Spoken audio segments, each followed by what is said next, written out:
My guest today is the legendary co-founder of Rudy's Barbershops. And there's a real fun story about that. Sorry, guys, I'm trying to send all the waves.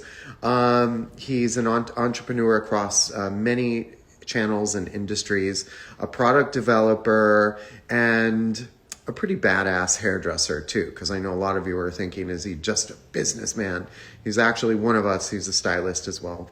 So let's see if he's here. Let me see if I can find him. He's not here yet. Okay, I can talk some more. There he is. Just a little housekeeping, folks. He's great. This is one of your rare chances where you can actually speak to him. Ask your questions if you can. Leave your comments, leave your hearts. We love them.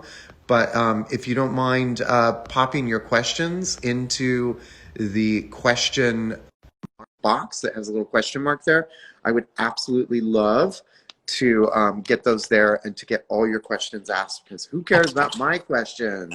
Hey, how are you, buddy? I'm good. How's it going?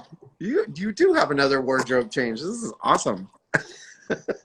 Well, I was practicing earlier. I can only see the top half of your face. Okay, there you are. Is that better? Yeah, looking good. So, well, first of all, welcome to the show, and people have been very excited to see you. We've had a lot of engagement of people really wanting to get to know you better.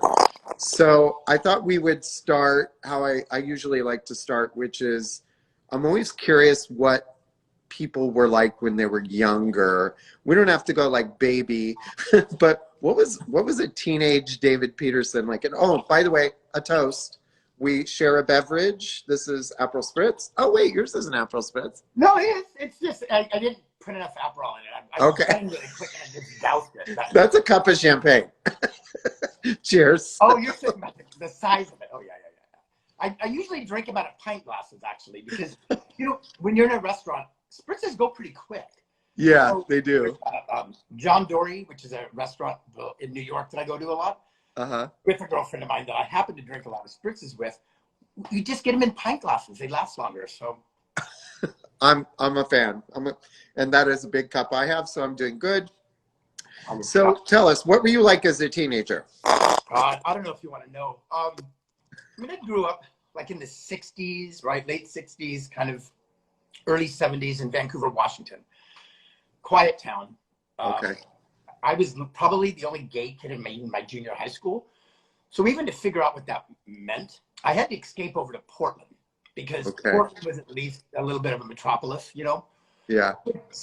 Like in 8th or 9th grade, I was sneaking out of my house, riding the bus to the state line, which is Portland and Vancouver, walking across the interstate bridge, getting onto a bus, and I'd hang out in downtown Portland all night long. I'd hang out with all the lively street people, because there was a lot of gays running around then. They were closeted, really, right in the 70s. So sneaking out of the house and going to Portland was kind of where I would found kind of like my identity of who I was going to become, I guess. Yeah. And it was very alternative back then. I mean, people in my junior high and high school were listening to 70s rock.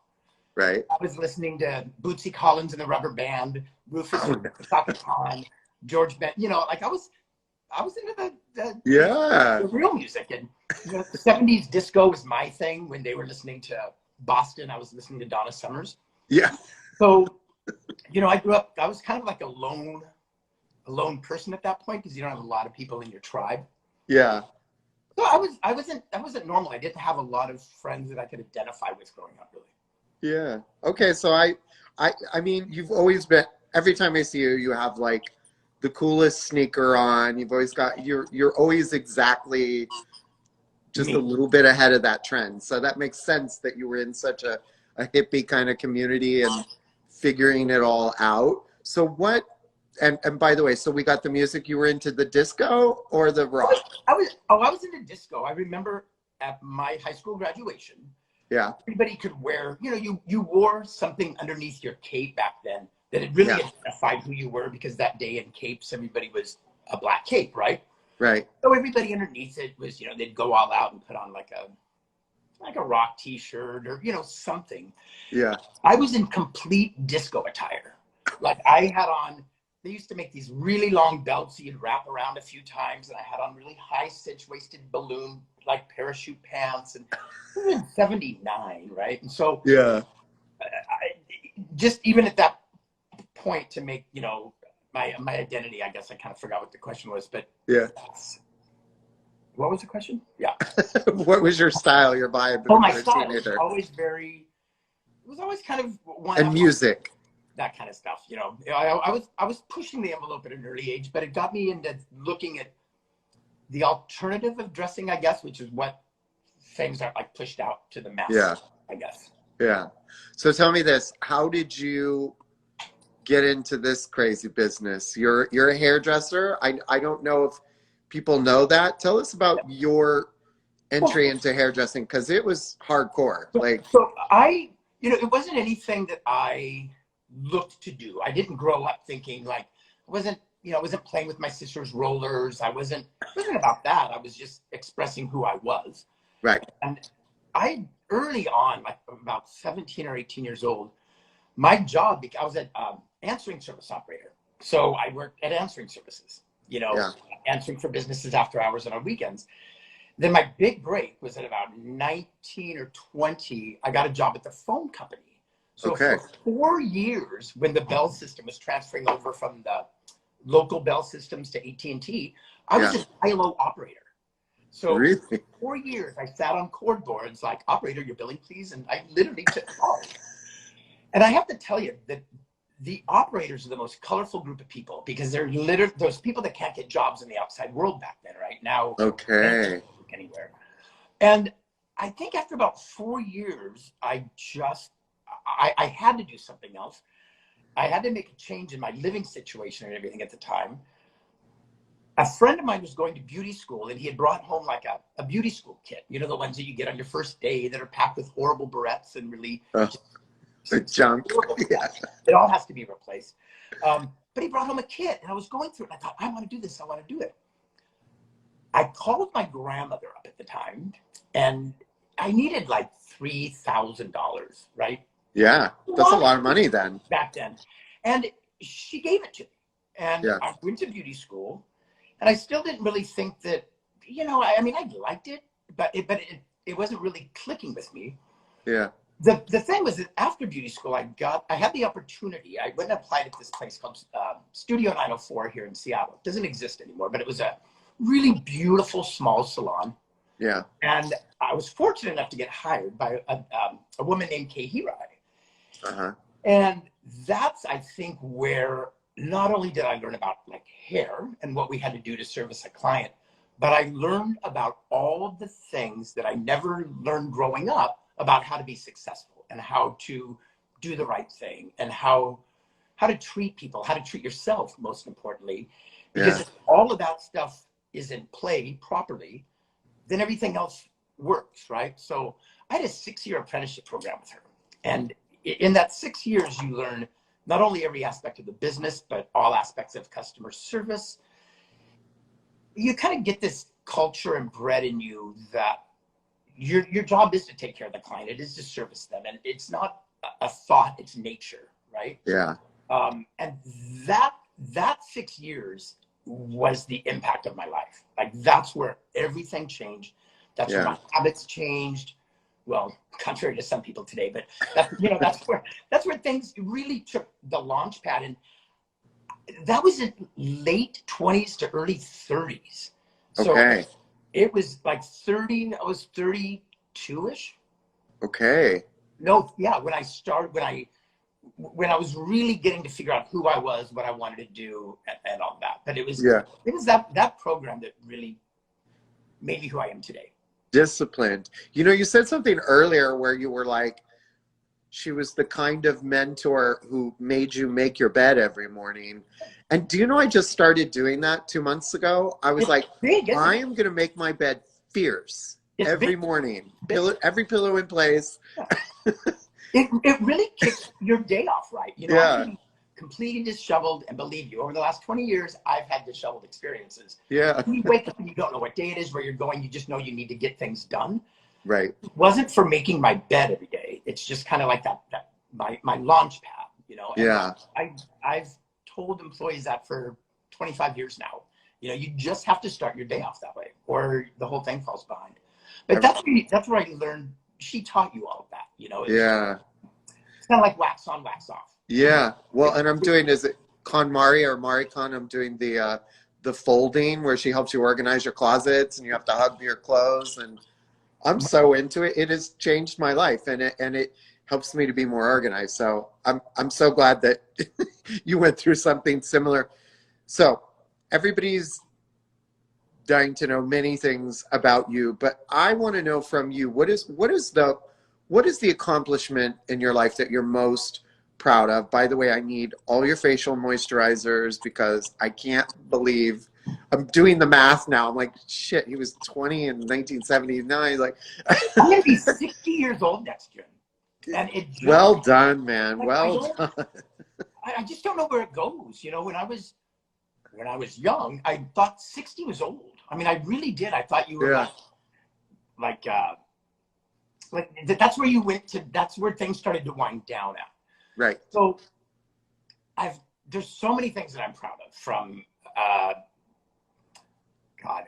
Like I have this group of nephews that I've been really tight with since they were young. They've lived with me for years. I'm still with just so many things. But I think really, I didn't think this was going to be my answer, but I think it's what I'm doing right now is my greatest accomplishment, and that just came to me. Like that's not, because I think about the lifespan of my career, where it went, and what I just came back to.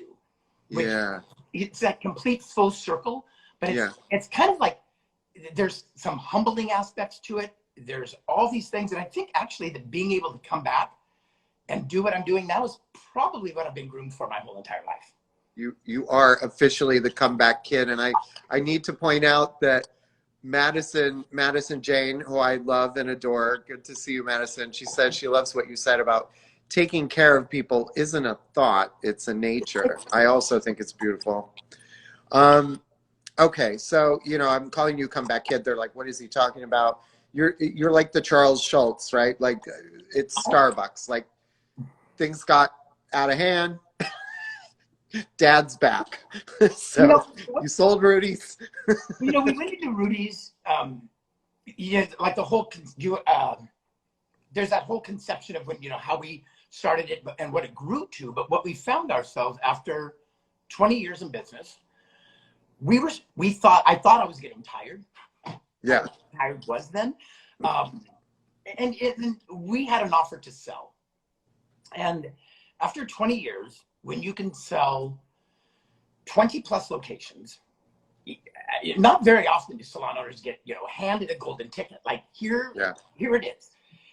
And at that time, that's what I thought it was. I thought it was a golden ticket. I thought this is what you worked for, right? And so we sold, and we sold for an amount that I should have been able. I could have, if I played my cards right and quit buying hoodies and tennis shoes.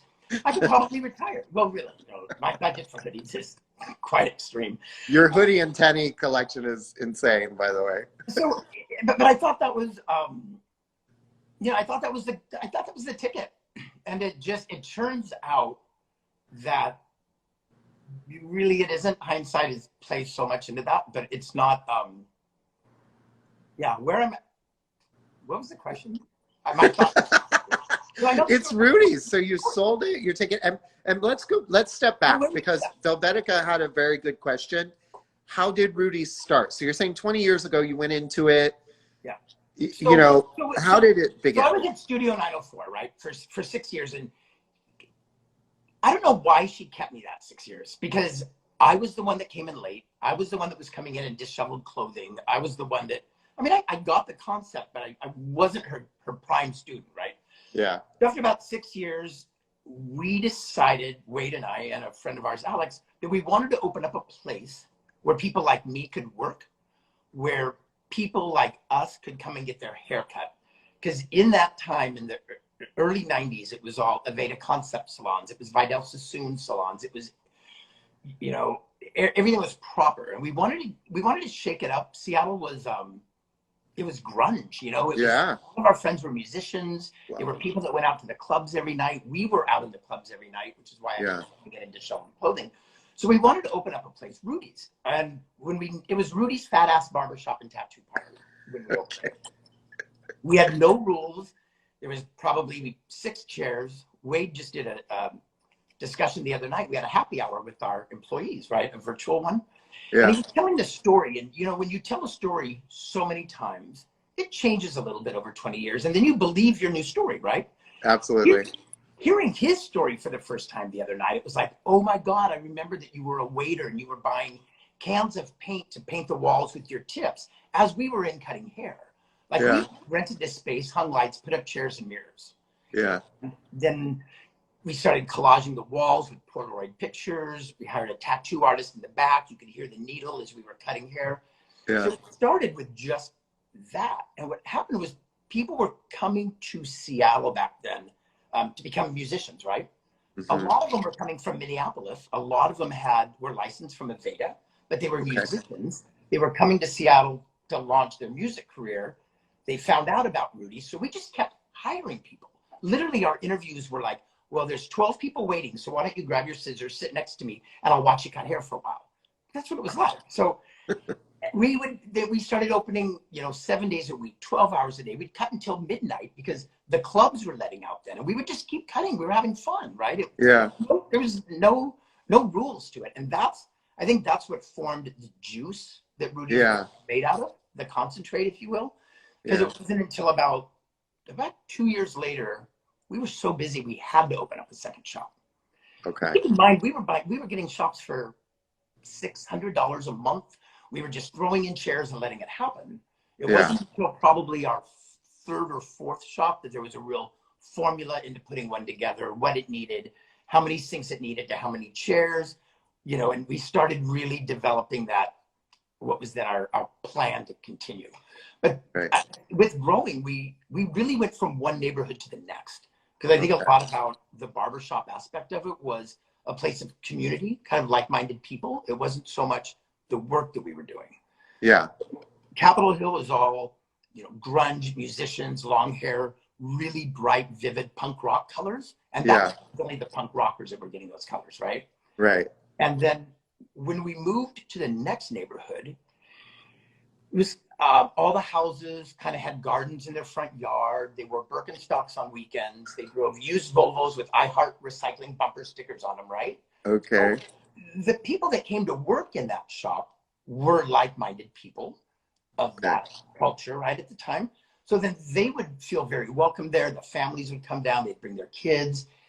And every time we'd go into a neighborhood, we changed identities, really. We didn't have a snapshot of what was rolled out all the time. And we allowed ourselves to change, right? So when we went into the university district at shop number 3, we had to appear to frat boys. Yeah. So we collaged the bathroom in porn, literally like old 70s porn from Playboy magazines. It was actually just redone. One of the girls that's worked out there for years, Carrie Ann, decided that it needed to be redone.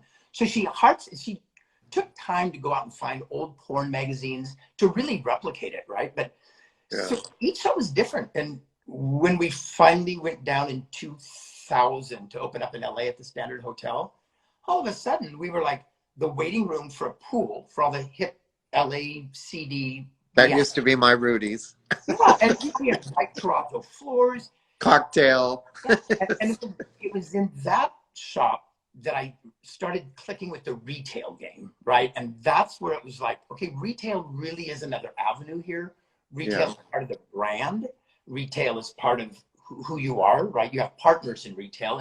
And before that, we were just putting in whatever we wanted to. We were just Rusk, all these brands from the 90s. And then, we started selling stuff like Comme des Garçons wallets. We started selling Ray-Bans. And these guys were coming in LA, they were getting slick haircuts, they look good. If you put on a pair of, aviator Ray-Bans right after a haircut, you look at yourself in the mirror, you think, oh, I'll take these too, right? Yeah.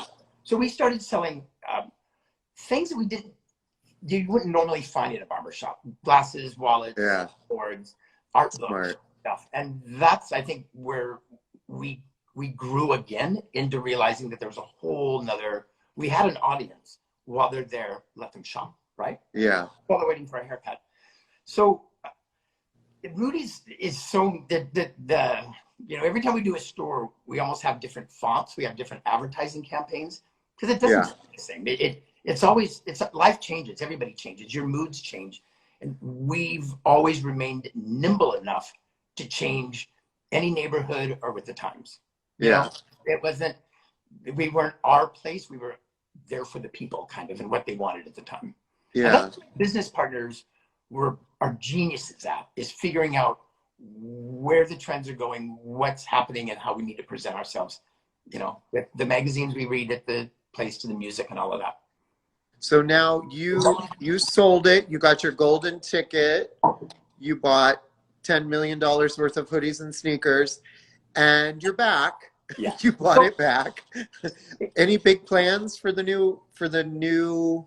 You know, so there's going through this process of taking it back.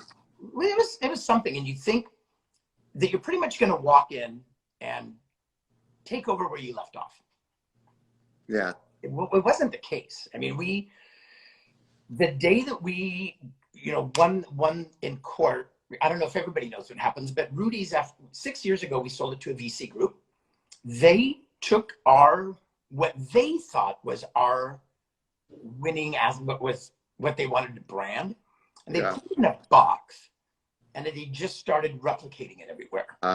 And you would go to our website over the last few years, and you didn't know if you were at a Barbershop website or a West Elm Edge. Like it just was blending into just a lack of everything that we had put into it.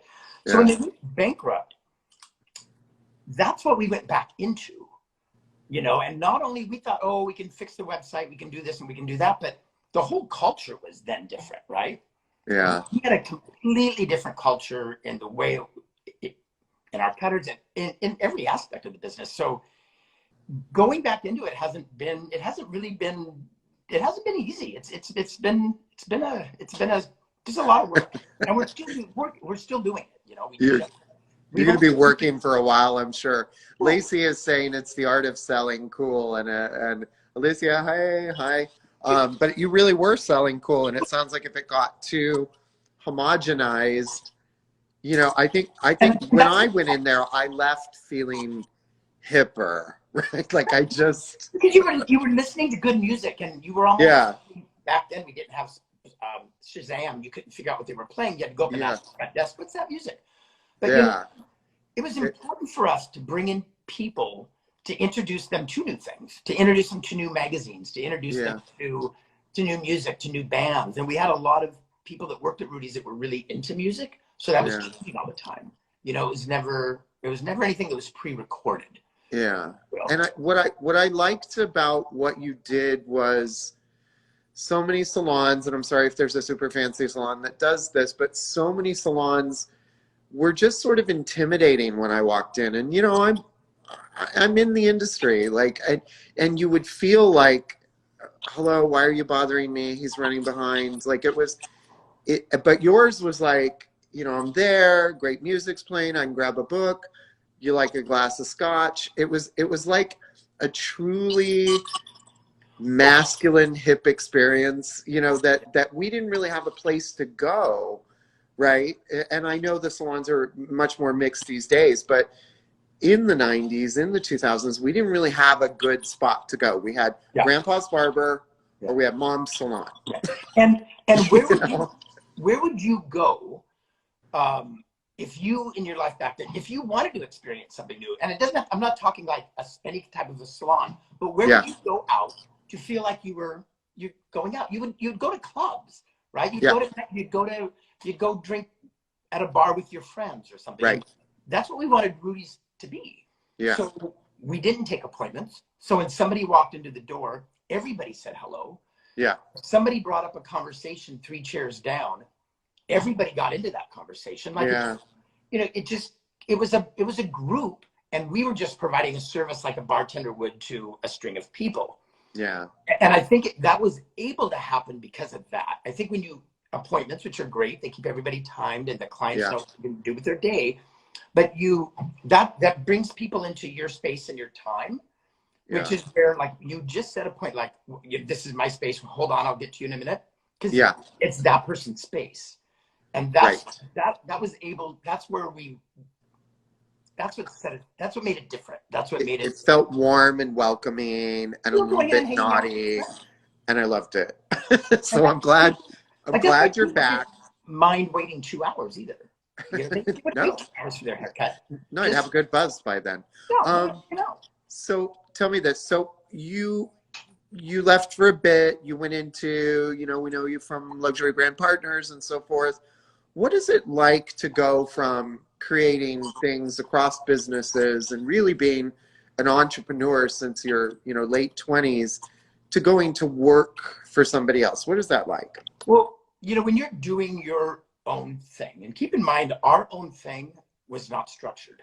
I didn't go to college. I didn't go to, I didn't know how businesses ran. We learned it. Yeah. We were on paper the first 6 years at Rudy's. Everything was on green column ledger, notebooks, handwritten payroll checks. Like we did. Yeah. So going from what the systems that you had created with an office that was structured when you left into a company that was, fully automated, that had everybody spoke the same language. It was foreign. Withums and nets and. And I honestly thought that when I walked in there, so right after we sold Rudy's, I got an offer with a luxury brand to work with one of their men's brands. Yeah. I needed a lot of work, and I had, some experience. So I went down there and wearing my hoodie and my t-shirts, thinking that, I'm going to walk in this brand. And I learned really quickly that I wasn't set up to do this type of work. I have the mental space for it and the mind to know how it should be done. But the processes in order to get things done was my learning curve. Yeah. And I worked with Ruben. Ruben really took me underneath. I had a few people around me that took me under their arm to make sure that I had the tools that I needed to get through, what we did with that brand. And we repackaged a brand. We launched it in about 10 international markets over 3 years. We launched it in Salon Centric. We did a lot of work with it. Yeah. And it was definitely a second education. I didn't leave owning Rudy's for 20 years, opening up all those stores in 4 different states. Yeah. Leave with all that, I left with a segment of what you need in this industry, but not as far as it spans today. Yeah. I mean, I think it's important to do that. And I can relate as coming in as a creative, and then you're like, oh, how'd they make that PowerPoint? Oh, the Excel spreadsheet. How do I drop a cell in? Oh, geez, wait, it ate my cell. Oh, wait, what time's the meeting? It's like, fuck. So you can do that too. I've been on a plane before where I had to do a keynote, a presentation at a meeting. Yeah. I'm literally on the plane, like panicking because I can't get things to drop. And I'm asking everybody in my cabin, like, can somebody help me with this? Because sales people that are doing it all the time. Yeah. Some planes building out presentations because it was all new, but it was good learning. And God bless those skills that they have them. So you've worked with projects. We know the Vaughn brand you helped to kick off and redo. As far as men's styling, what can you tell us what you think are some of the trends, some go-to types of products for consistency, the finish on hair? You have any tips you can give us? I know what I like. And, when you're looking at trends and stuff, you can only, you want to express what your own likeness is, but, it's completely changed because they closed down in the end of February, right? Yeah. When all of our barbershops shut down. So March, April, May, June, these men now have had 5 months to grow out their hair. So I think now that they've love it. That horrible stage of, growing out, bangs growing out, they're starting to like it. They're starting to look good. I think because we're opening up back now with summer, everybody wants to go short, but I'm watching the work at our shops now. People are keeping their longer hair. They're kind of getting those cuts. And I kind of think it's going to be a little bit more natural looking, really. Guys are going to get more comfortable with their length now. Yeah. We're getting ready to open up a color bar, which is something we've never done before. But when we were back opening up our stores in Seattle, we have 11 locations to open up. and we have 2 left.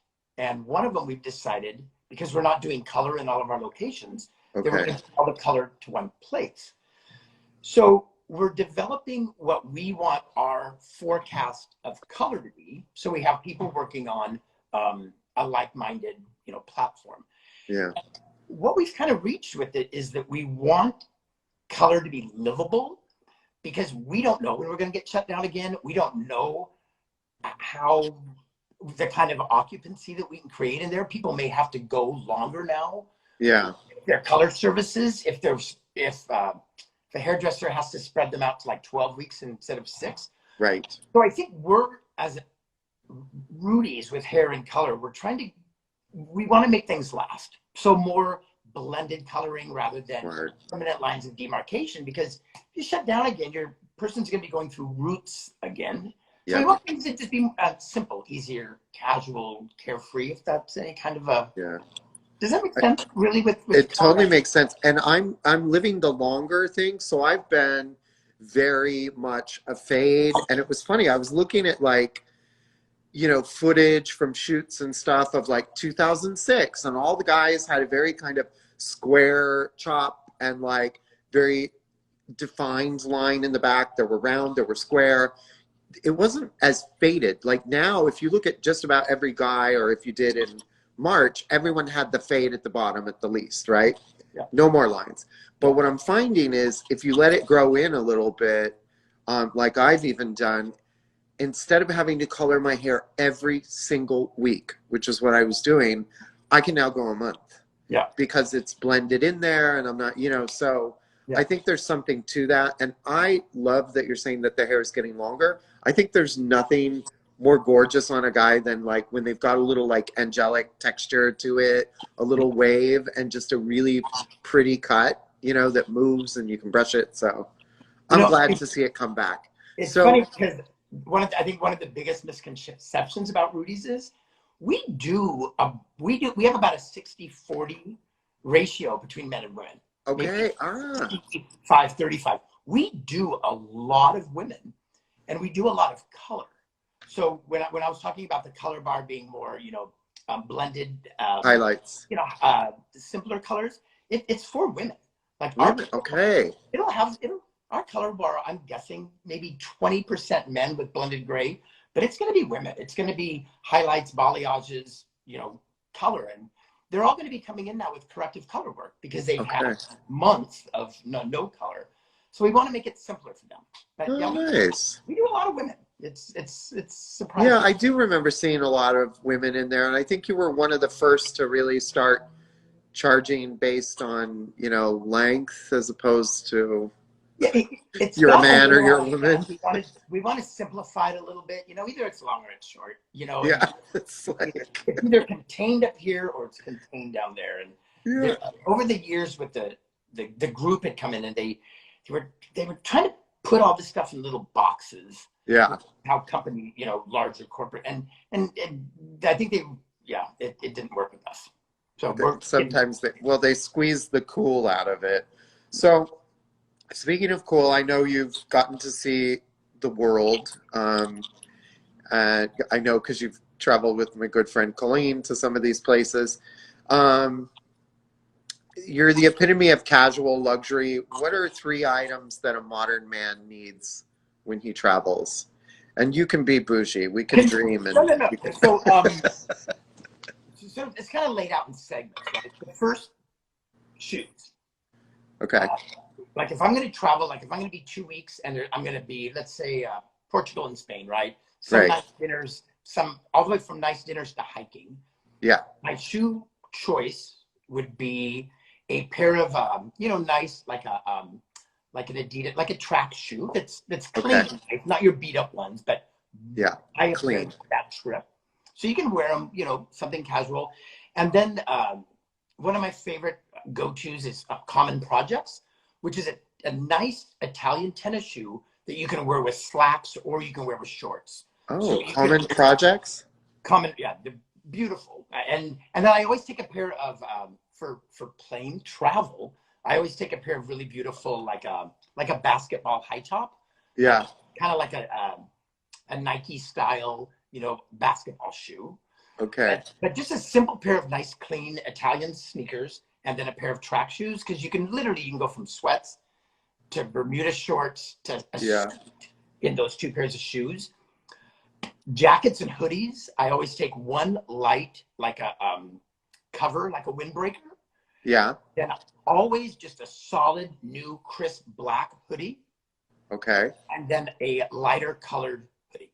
Because that way you can get caught in any kind of cold weather. You can wear shirts without it. They're cozy on a plane. Love them. And then pants. I'm cozy when I travel. I'm not going to be 2 weeks and get too formal, but really beautiful track pants. Elastic waisted pants literally have become my best friend. And I'm talking they're on now. They're elastic waist. You can get some really beautiful brands. Comme des Garçons, Jill Sander, just a really beautiful things. Everybody's making elastic waisted pants, and there's some that I can buy like at H&M. There's some that I can buy like at Barney's. Oh, bless Barney's. And a lighter color, some kind of a khaki. No, I had a bunch of like elastic waistband sort of short pants from Topshop. I was obsessed with because they went plain sneaker. They always looked cool. and you can literally wear them with that track shoe. You can wear that basketball shoe and a hoodie. They're so elastic pants, guys. You just and with my a little bit too. You can gain 10 pounds and still wear the same pants on the trip. Sounds like my post-COVID carb weight gain makes it so I need the elastic. But in that you can do museums, you can do dinners, you can walk around, and you can also travel in one bag with 4 beauty products. Right. Well, I'm gonna get more into the bag. What I want to do now is we're gonna play a little game. So I'm gonna make you choose your favorite things. We're gonna play a little game of this or that. Feel free to play along with us if you want to type in your answers as well. So let's start with music. We were there a little bit, so I'm gonna need your disco divas apparently. So 70s music or 80s music? 80s. 80s. Favorite song from the 80s? That's just a question.